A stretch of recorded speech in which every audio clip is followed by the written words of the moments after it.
জানানিম শারদাম দেবীম রামকৃষ্ণম জগদ্গুরুম পাদপদ্মে ত্বয়োশ্রিত্বা প্রণমামি মুহুর্মুহু। পূজনীয় স্বামী শিবপ্রদানন্দজি মহারাজের সম্পাদনায় রচিত শ্রীমা সারদা ও তাঁর বৈঠকখানা গ্রন্থ থেকে পাঠ। পৃষ্ঠা সংখ্যা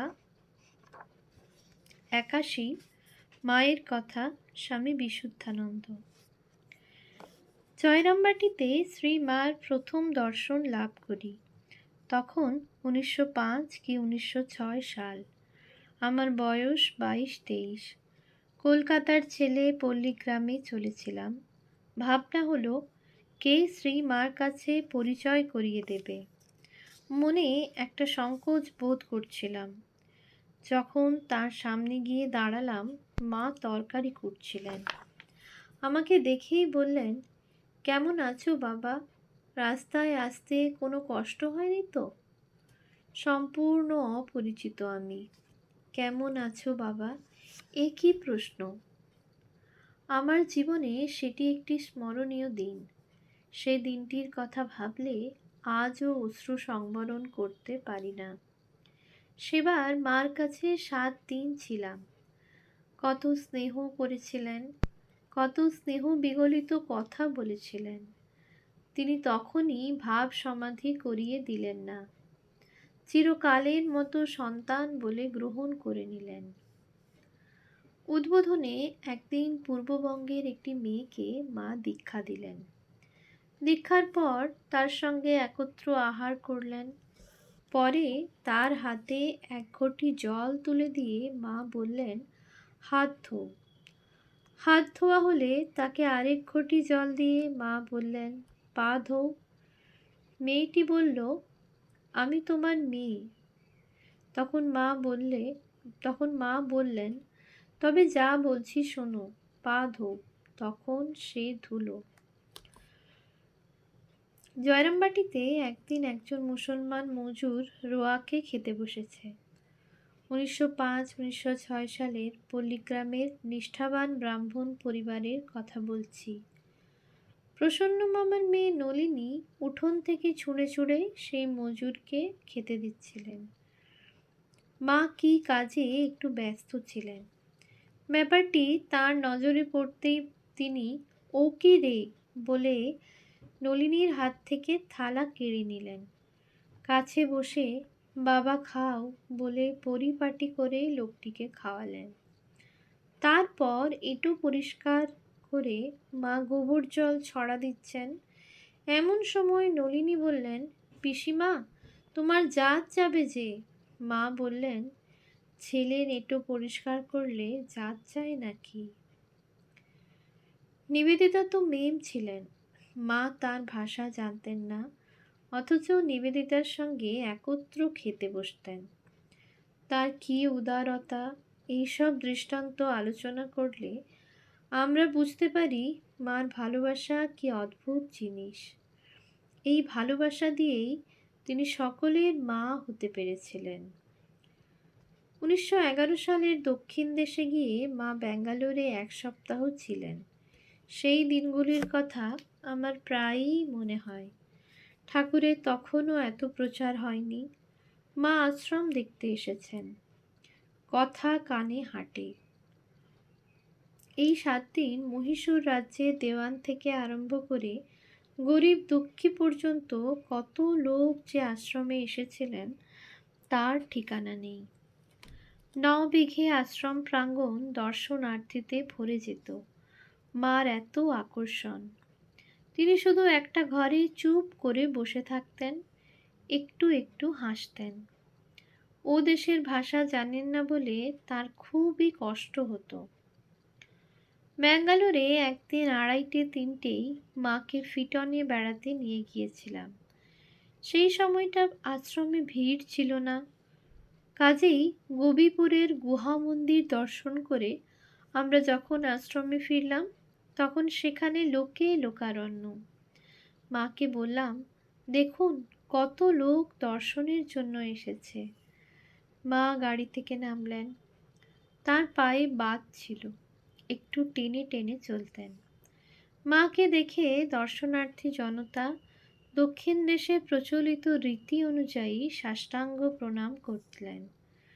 মা অমনি সমাধিস্থা হয়ে বরাভয় করা মূর্তিতে দাঁড়িয়ে থাকলেন। তার বাহ্য জ্ঞান ছিল না।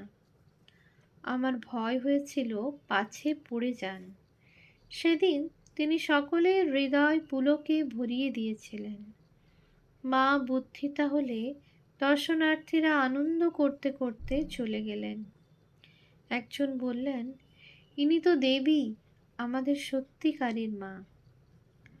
নারী ধর্মজগতে এক প্রহেলিকা। ভগবান বুদ্ধ, শ্রী চৈতন্য মহাপ্রভু, আচার্য শঙ্কর প্রমুখ অবতারদের জীবনে নারীর স্থান ছিল না। স্ত্রী ত্যাগ না করলে পরমার্থ লাভ হয় না, এই তাদের ভাব। শিবাবতার শঙ্কর বলেছেন, নরকের দ্বার কি? নারী। সন্ত তুলসীদাসের দোহায় নারীকে দিনকা মোহিনী রাতকা বাঘিনী বলে অভিহিত করা হয়েছে। রামকৃষ্ণ অবতারে কিন্তু এমন নয়। ঠাকুরের জন্য যখন পাত্রীর সন্ধান চলছিল তখন তিনি নিজেই বলেছিলেন, জয়রামবাটিতে রাম মুখুজ্জের বাড়িতে পাত্রী কুটো বাঁধা হয়ে আছে। শ্রীমা ঠাকুরের সেই কুটো বাঁধা মেয়ে, সাক্ষাৎ জগদম্বা। ঠাকুর অন্য কাউকে গ্রহণ করলেন না। চিহ্নিত মেয়েটিকে নিয়ে সংসার রঙ্গমঞ্চে তিনি যে অদ্ভুত লীলা, যে নিখুঁত অভিনয় করে গেলেন, জগতের ইতিহাসে তার নজির মেলে না। কৌরব সভায় দ্রৌপদী যখন লাঞ্ছিতা হন, যুধিষ্ঠির তখন সত্যবদ্ধ, তাই পাণ্ডবেরা ছিলেন নিষ্ক্রিয়। সতীর বেদনায় ভগবান শ্রীকৃষ্ণের বুকের ভিতরটা দপদপ করছিল। চণ্ডীতে 11/6 আছে, স্ত্রিয়া সমস্তা সকলা জগৎসু। ঠাকুর এবং স্বামীজিও স্পষ্ট দেখেছিলেন, নারী জাতি না জাগলে দেশের উন্নতি হবে না। সত্য সংকল্প স্বামীজির একটি স্ত্রী মঠ প্রতিষ্ঠার পরিকল্পনা ছিল।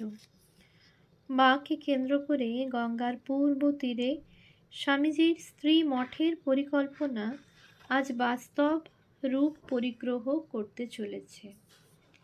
সেখানে সন্ন্যাসিনীরা থাকবেন। তার উপর বেলুড় মঠের কোনো কর্তৃত্ব থাকবে না। একদা অমাবস্যায় মাকে ষোড়শী জ্ঞানে পূজা করে ঠাকুর ব্রহ্মকুণ্ডলিনীকে জাগিয়ে দিয়ে গেছেন। ভারতে আবার মৈত্রেয়ী গার্গীদের আবির্ভাব হবে। সমগ্র নারী জাতির ভেতর মাতৃভাবের উদ্বোধন। ষোড়শী পূজার এটাই গূঢ়ার্থ। এখন ঠাকুর ও মায়ের যুগ। আমাদের সেইভাবে জীবন গঠন করতে হবে। মা কম সংসারী ছিলেন না। সংসারের মধ্যে থেকেই মেয়েদের আধ্যাত্মিক জীবন গঠন করতে হবে, তাকে আদর্শে রেখে। মার একটি উপদেশ আমি প্রত্যহ চিন্তা করি। লীলা সংবরণের 4-5 দিন আগে তিনি অন্নপূর্ণার মা নামে আসন্ন মাতৃবিয়োগে শোকাকুলা একটি ভক্ত মেয়েকে বলেছিলেন, যদি শান্তি চাও মা, কারো দোষ দেখো না, দোষ দেখবে নিজের। জগৎকে আপনার করে নিতে শেখো। কেউ পর নয় মা, জগৎ তোমার। নিম গাছের সবই তেতো, কিন্তু মৌমাছি নিম ফুল থেকেও একটু মধু আহরণ করে নিয়ে যায়। তেমনি সংসারে বিভিন্ন প্রকৃতির লোক রয়েছে বটে, কিন্তু সকলেই মায়ের সন্তান। প্রত্যেকের মধ্যে একই ঈশ্বরীয় সত্তা বর্তমান বলে সকলকেই আপনার জ্ঞান করতে হবে। মার এই অন্তিম উপদেশটি পালন করলে আমাদের জীবন মধুময় হয়ে যাবে। মালদহ রামকৃষ্ণ মঠে 11 এপ্রিল 1954 তারিখে পূজ্যপাদ মহারাজজির প্রদত্ত ভাষণ। অনুলিখন বিমল কুমার ভট্টাচার্য। দ্রষ্টব্য বিদ্যার্থী শ্রী শ্রী মা শতবর্ষ জয়ন্তী সংখ্যা 1361, রামকৃষ্ণ মিশন কলিকাতা বিদ্যার্থী আশ্রম, বেলঘরিয়া, উত্তর 24 পরগনা। শ্রী মা সারদা দেবী, স্বামী মাধবানন্দ। ভগবান শ্রী রামকৃষ্ণের মহাশক্তি হইয়াও শ্রী শ্রী মা নিজেকে সম্পূর্ণরূপে গোপন রাখিয়াই তাহার দিব্য জীবন যাপন করিয়াছিলেন। কিন্তু দেখা যাইতেছে যে তাহার পূর্ণ প্রভাব অলক্ষ্যে দেশ বিদেশের অসংখ্য নরনারীর হৃদয় অধিকার করিয়াছে, নতুবা তাহার অদর্শনের পর তাহার নামে বিভিন্ন শ্রেণীর লোকের মধ্যে এরূপ উন্মাদনার সৃষ্টি হইত না। তাহার জন্মস্থান জয়রামবাটিতে তাহার মর্মবিগ্রহ প্রতিষ্ঠা উপলক্ষে দৈহিক স্বাচ্ছন্দ্যের প্রতি সম্পূর্ণ উদাসীন সহস্র সহস্র ভক্ত নরনারীর যে অপূর্ব আনন্দ সম্মিলন হইয়াছিল, যাহারা তাহা প্রত্যক্ষ করিয়াছেন, তাহারা উহা কখনো ভুলিতে পারিবেন না।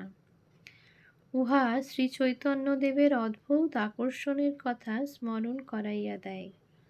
বাস্তবিকই যেখানে যথার্থ ঐশী শক্তির বিকাশ, সেখানে ঐরূপই হইয়া থাকে। স্বামী বিবেকানন্দের সুযোগ্য গুরুভ্রাতা স্বামী প্রেমানন্দ এক পত্রে লিখিতেছেন, যে বিষ নিজেরা হজম করতে পারছি নে, সব মার নিকট চালান দিচ্ছি। মা সব কোলে তুলে নিচ্ছেন। অনন্ত শক্তি, অপার করুণা। স্বয়ং ঠাকুরকেও ওটি করতে দেখিনি। তিনিও কত বাজিয়ে বাছাই করে লোক নিতেন। আর এখানে মার এখানে কি দেখছি, অদ্ভুত অদ্ভুত। সকলকে আশ্রয় দিচ্ছেন, সকলের দ্রব্য খাচ্ছেন, আর সব হজম হয়ে যাচ্ছে। জয় মা, মা মা, জয় মা। শ্রীমার এইরূপ অবারিত দ্বার ছিল বলিয়াই আমাদের মতো অনেকে তাহার নিকট আশ্রয় পাইয়াছে। মনে পড়ে 1909 সালের একটি দিনের কথা। পূজনীয় শশী মহারাজ স্বামী রামকৃষ্ণানন্দ তখন কলিকাতায় বলরামবাবুর বাটিতে, বর্তমান বলরাম মন্দিরে, আধ্যাত্মিক জীবনের পরম সহায়ক রূপে তিনি অন্য দু-চার কথার পর লেখককে বলিলেন, আর মার কাছ থেকে দীক্ষা নিয়ে নাও, তাহলে সব হবে। প্রকৃতপক্ষে ইহারাই শ্রী শ্রী মার যথার্থ মহিমা বুঝিয়াছিলেন এবং সেই জন্যই অত্যন্ত সম্ভ্রমের সহিত তাহার নিকট উপস্থিত হইতেন। মানুষ নিজ নিজ মনোভাব অনুসারেই জগতের সব জিনিস দেখিয়া থাকে। তাই জগন্নাথ দর্শন করিতে গিয়া কাহারো কাহারো পুঁই মাছা দেখা আশ্চর্যের কথা নয়। 1908 সালের শেষ ভাগে 3 বন্ধুর সহিত জয়রামবাটিতে শ্রী শ্রী মায়ের প্রথম দর্শন লাভ করি। দুঃখের বিষয়, সেই দর্শনের অতি অস্ফুট স্মৃতি এখন মনে রহিয়াছে। দ্বিতীয়বার জয়রামবাটি যাই 1910 সালের গ্রীষ্মের প্রারম্ভে। মঠের ভূতপূর্ব অধ্যক্ষ পূজনীয় বিরজানন্দ স্বামীর সহিত। তখন তিনি মায়াবতী অদ্বৈত আশ্রমের অধ্যক্ষ। মনে আছে, মা তাহার প্রিয় সন্তানকে অতি যত্নের সহিত খাওয়াইতে ব্যগ্র ছিলেন। সেই সময় তাহার শ্রীমুখ হইতে শুনি যে ঠাকুরই সব। সাধন ভজন সকলের সহজসাধ্য নয়, উহা মাথা ঠান্ডা রাখিয়া করিতে হয় এবং সঙ্গের কাজ ঠাকুরেরই সেবা। 1913 সালের শেষের দিক হইতে বৎসর 2 কাল উদ্বোধনে থাকিবার সময় শ্রী শ্রী মা কলকাতা আসিলে তাহার নিত্য দর্শনের সুযোগ ঘটিয়াছিল। কিন্তু তাহাকে কোনো কিছু জিজ্ঞাসা করিবার কথা মনে উঠে নাই। তাহার চরণতলে বাস করিতেছি, ইহা ভাবিয়াই তৃপ্তি বোধ করিতাম। তাহার শেষ দর্শন লাভ করি জয়রামবাটিতে 1918 সালে। কি উদ্বোধন, কি অন্যত্র অনেক ছোটোখাটো ব্যাপারের মধ্য দিয়া তাহার সহজ অকৃত্রিম মাতৃস্নেহ ও অহেতুক করুণার নিদর্শন পাইয়া ধন্য হইয়াছি। ইহাতে আমাদের গুণপনা কিছু নাই, ইহা তাহারই জগজ্জননী সুলভ মাহাত্ম্য। পরে যখন ভক্তগণ রচিত তাহার স্মৃতি কথা পাঠ করি, তখন একবার মনে হইয়াছে মাকে ঐরূপ কিছু জিজ্ঞাসা করিলে হয়তো ভালো হইত। কিন্তু তাহারই উক্তি হইতে আমরা ইহা জানিয়া আশ্বস্ত হই যে তিনি দীক্ষা দানকালে শিষ্যের যাহা কিছু করণীয় সব করিয়া দিয়াছেন। সাধারণ গুরু হইতে এইখানেই তাহার পার্থক্য। ওম শান্তি শান্তি শান্তি। হরি ওম তৎসৎ। শ্রীরামকৃষ্ণার্পণমস্তু।